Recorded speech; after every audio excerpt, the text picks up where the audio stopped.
All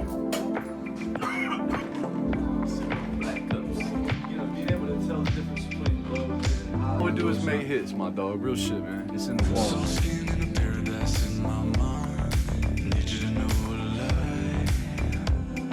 Let's too short to get left behind. Crop top in the old school just because. So face and it real good. Know what I want is not.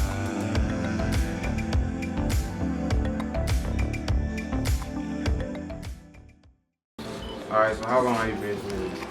Like 12 years, bro. About 12 years, yeah, for sure. I started with all these guys, real shit. And it just started as like recording, you know what I'm saying, like our music and shit. And then I wanted to be on, you know, everybody else's music as well without, you know, having to play guitar or sing. So I started producing everybody else's music as well. Alright, so what's some challenges you face when you mix and when you record? Challenges like getting the low end right, you know what I'm saying? Getting the low end right on the mix is like the most important thing. That's always a challenge. I have to come back like multiple days to make sure that it's right because, you know what I'm saying, as you know, it'll all start to sound the same after a couple hours. That's really the only challenge, really, is low end, bro. Everything else will fall into place. I use like a multi-band compressor with like a medium fast attack and a medium slow release, and that'll kind of just like keep it in a reasonable level that I can work with, and then I'll just turn it up or down. And that's actually my next question too, like, when is it good to use multi-band compression on the vocal? On the vocal? I mean, really always, bro. Like, I'll always use a C4, like the Wave C4, you know what I'm saying? Like, I always use that just to keep everything in a flat line. Or if I want the high end to be a little bit more present, you know what I'm saying, I can boost that a little bit. It just keeps everything in what you're seeing, you know what I'm saying? You literally have a visual line of your EQ curve. So always, you know what I'm saying, always put some multi-band compression on your vocal, unless you just have a perfect singer who has perfect, you know what I'm saying, mic technique. Yeah. That's rare. Yeah, yeah. Alright, so what's some of your go-to plugins you always use? On what, vocals? Vocals, just mixing. The SSL G channel strip is like my main go-to. I have that on everything, from like kick drum to vocals. You know what I'm saying, to background vocals. Because you have the gate, you have the compressor, you have the equalizer all right there in one little unit. I use Waves L1. It's like pre-limiting on everything. It's like a vocal. I'll put that at the first of my chain. Put it down to like -5 or 6 dB, just to like keep everything down there before I even go into a DS or AWDIMH or anything. Really, that's my two go-to, bro. That's the main ones, and then the C4 as well. That's a good thing to have on everything. Okay. Alright, so when you record and all whatever, when you want your meter picking up, like when you record? Recording what? As far as the input on vocals? Yeah. For the converter? Yeah. For like going into like -5 dB, you know what I'm saying? You don't ever want to be getting even close to peaking, because then you're going to have like artifacts, you know what I'm saying, like distortion or something like that. I think this is my favorite question right here. Alright. Why Reaper? Why Reaper? Bro, it's so much more versatile than Pro Tools. You know, when I went to college, they taught me on Pro Tools, and then I found Reaper, and it was like, it didn't take me a year to learn, you feel me? Like, everything's so much more simple. From utilizing plugins to their stock plugins that they even like send are good. One of the main things, bro, like you can literally take, you know, you can just drag your mouse from an input to a bus, and you can make a bus an auxiliary track. Or if you want to add a track, you just add T, and it's good. An auxiliary track doesn't matter because it's going to be able to tell when you drag shit to it that it's an auxiliary. You know what I'm saying? Just more intuitive, easier to use. I even think the automation better too. Yeah, for sure, much more smooth. In Pro Tools, you gotta like know what those 4 are to begin with, and then even if you do, then you're limited to, you know what I'm saying? Yeah, it's like that's a whole new. On Reaper, I can make a bus and then send that bus to an effects thing just by dragging and dropping. You know what I'm saying? It doesn't take all the extra steps. It's simplicity. Like when you're trying to get what you're hearing out of a song out, you want to be able to click real quick and make it happen. You know what I'm saying? Instead of having to jump through a bunch of fucking hoops. Alright, so what's the best way to deal with latency? If you're using like a USB interface, you know? You're never gonna have no latency. So like if you have a really good ear, it's always gonna fuck you up. You feel me? So my best advice would be to use ASIO drivers, which is like almost zero latency, but there's always some. You know what I'm saying? That would be the best thing. Just use ASIO drivers. Turn your buffer rate down until literally the computer starts skipping. Like you'll know what your maximum buffer rate is because the computer will start skipping once you hit it. So just try to get as low down on that. Your sample rate you want to keep it high, like 1024. So yeah, you know what I'm saying? You can't really beat it. It's just something that happens. If you really want to beat it by fucking antelope or Ryan, you know what I'm saying? That thing really has zero latency. Like there's none, not at all. If you have to have effects. If you don't have to have effects, then like most of your interfaces will have a mixer where you can just turn up the dry vocal send or the dry vocal track that you're doing in the ears. You know what I'm saying? Where you don't have to hear the auto-tune or the EQ or anything like that.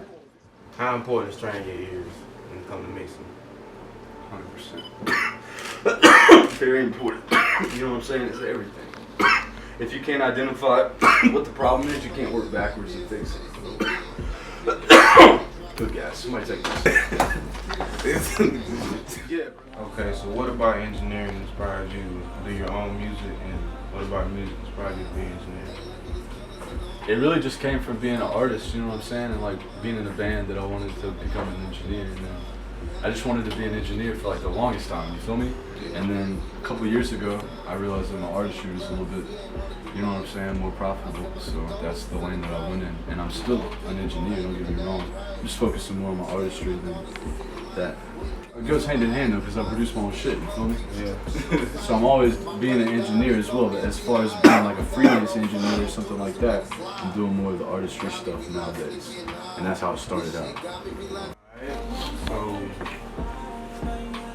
what kind of tips would you have for somebody starting out? And what kind of tips do you have like for any engineer on a professional level or whatever? Well, I'm still taking advice from like, you know what I'm saying, professional engineers and stuff like that. So I'm not really gonna give advice to anybody who's like higher level than I am. But like somebody who's like on a lower scale and just like starting out, you know what I'm saying, do free work.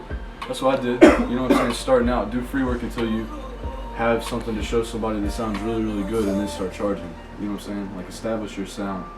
Don't make it all about money at first. You know what I'm saying? Like Mad Hatter, all those people I used to pull up on and like, you know what I'm saying, just record because I needed the experience.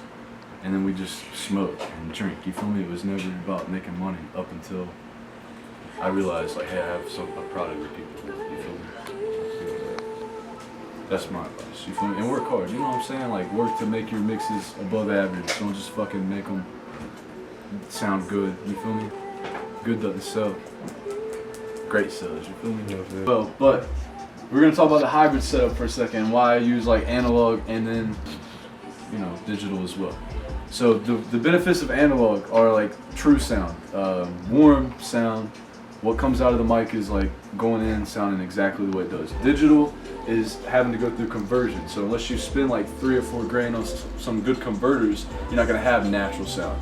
So the benefits of using both are you use good clean converters to go in, and then you send it back out through analog, so you still capture that warmness and that grit almost, you know what I'm saying, that warmth. And then you record it back into your really good converters. So that's the benefits, you know what I'm saying? So some of the gear that I'm using is the tube EQs, you know what I'm saying? They're Pultec clones, and then I'm going into the master bus compressor, which is an SSL piece straight out of an SSL console. It's just the master bus compressor. So just by using these instead of the plugins, these 3 components right here on any mix makes a mix, you know what I'm saying? Because you can boost the low end and the high end. These are like master pieces, broad stroke pieces, you know what I'm saying? Stuff you do to your mix after you have it sounding good. So you record everything in the box digitally, and then you record, you know what I'm saying, everything back out through your analog gear, back in through your final print. Analog, you know what I'm saying, this is the best sounding converter I've ever had. It's nice and clean. Like most converters, you really don't know that you have a bad converter until you buy a little something that's better, you know what I'm saying? And then you can hear there were nuisances and artifacts in the fucking signal that really weren't there when you were recording. And you can't get them out. So this is a left and a right. So whenever you get your mix sounding good, you send it out. Obviously, your mix bus has a left and a right, so they go through here. These are 2 EQs. So like when I'm talking about fat, like you can hear the difference night and day. He'll tell you, you know what I'm saying? Because he sends his mixes to me for mastering. It's night and day difference. It's just analog, you know what I'm saying? It's just tubes from the 60s and the 70s. But this is a new unit. They've just built it to the specs from the 60s and the 70s because you can't beat that fucking sound. Same with this down here. It's got a tube EQ, the same thing. A Shelby EQ is what they call it. And then you got your compression right there. It's just fat fucking tone, you feel me? You can't beat it. And the warm sound. The warm sound, yeah, like real live and real, not digital. Like a digital fucking example that I would use is Rich the Kid. Like I'm not knocking him, that's a good fucking sound for his style of music, but it's like crisp. And the bottom end is like punchy. Yeah. Whereas warm would be more like everything squashed together and you know what I'm saying? Like how it should sound, mixed. Not how it should sound, there's no right sound when you mix it, but that's the way I prefer it. Ones where like anybody who's doing that smooth type of music, that would be the lane. If you're doing hip hop and you want to sound some of the new age guys, you're not going to want to use tube music. You're going to want to use transistors and transformers. You got a steel transformer, a nickel transformer, and then you have a 731 or an X18, which are older models of transformers. You get that all right. So it's just all what sound you want, you know what I'm saying? There's not really a right or wrong way to do any of this shit.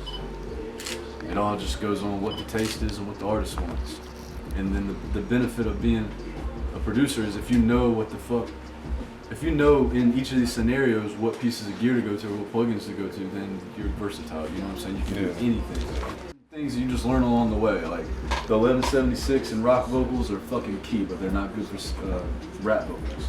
But then the 2A compressor, ideal for rap vocals, you know what I'm saying? There's just little pieces you pick up along the way. I always wonder why people use LA2As on all rap. Beautiful. Just fucking musical. You got 2 knobs. The 76, you gotta set the input and the output. And you know what I'm saying? Like it's not versatile. But it's got a sound for sure. Once you learn how to use it, it's a rap. Yeah, I ain't gonna lie. I use it a lot actually. I really do. The 1176? It's on certain people though. Yeah, Certain sure. situations. Use the bluey or the blackie? Blue? Yeah. Yeah. The blue stripe. I know me myself as an engineer, man. I've been doing it now about 8 years, and it's always something new to learn. It's always something new to learn. So that's why I'm here doing this, because you know, me and him engineer, but I know he still a little bit on another level than me right now when it comes to. And there's way more people on a higher level than me. You feel me? So, it's just the way it goes. And it's all about learning and not hating, none of that stuff. You know, just learn, network. That's it. Appreciate you coming, bro. Real shit. Yeah, go ahead. The motherfucking Retro album. Let me spit my ice back in my cup. That shit's worldwide on all platforms, baby. Go get that motherfucker. Retro. All kind of features. Patrick Lopez, Cody Kirmss, Street Poet. You know what I'm saying? We got Freaking Beats. The song's called Freaking. Go check that motherfucker. All of them. Hey, you know what I'm saying? Shout out to the people helping out. You know what I'm saying? Shout out Dalton. Hadn't seen this motherfucker in 10 years. Hey, but we in here. Let's get it. It's Ocho the engineer. I got an EP coming out November 1st. Go get that. And the video dropping. Go get that. Alright, guys, yo. My name's Corey Stone. Appreciate y'all tuning in. You know what I'm saying? Go get the new Retro album. Hit me up for mixing and mastering. And follow my guy, Ocho the engineer.